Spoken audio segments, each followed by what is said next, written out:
We often hear that effective communication जितनी इंसान की होगी उतनी ही उसकी अकाउंटेबिलिटी वर्थ वैल्यू बढ़ेगी जहाँ पे भी वो कॉन्वर्सेशन कर रहा होगा.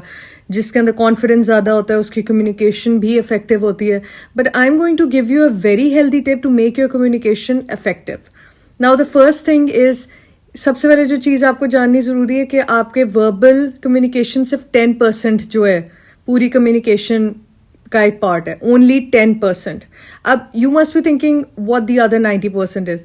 द 90% जो है वो है आपकी, उसमें क्या क्या चीज़ें आ जाती हैं.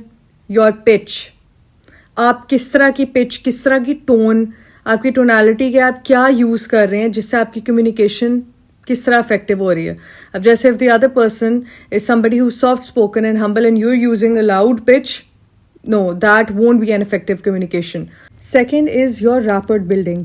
बहुत इंपॉर्टेंट है आपकी रैपर्ड कितनी अच्छी जो है अगले इंसान के साथ डिवेलप हुई है, that they can openly communicate with you. Very important point. Thirdly, आपको ये चीज़ रियलाइज करनी चाहिए कि आपके वर्ड्स किस तरह इफेक्टिव. अब कोई ऐसी कॉन्वर्सेशंस होती हैं जिसमें आप कोई ऐसे मेटाफॉर्स या वर्ड्स पुट इन करें तो वो ऐसे एनलाइटन हो जाती communication and the other person thinks that this individual is very effective. So you need to see कि आपने कौन सी जगह पे कौन कौन से मेटाफॉर्स, क्या चीज़ बोलनी है. There are so many people who like details in their conversation, then you should be the person who gives details.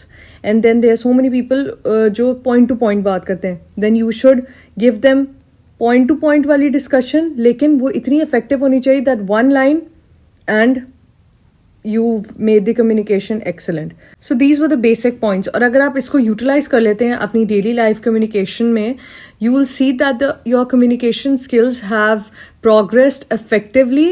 और ये चीज़ ध्यान में रखिए that humans, we need to communicate every day. Human psychology क्या कहती है? Communication. You need to interact with individuals. So अगर ये चीज़ आपकी effective नहीं है, then there is no point of socializing. So take care and stay blessed.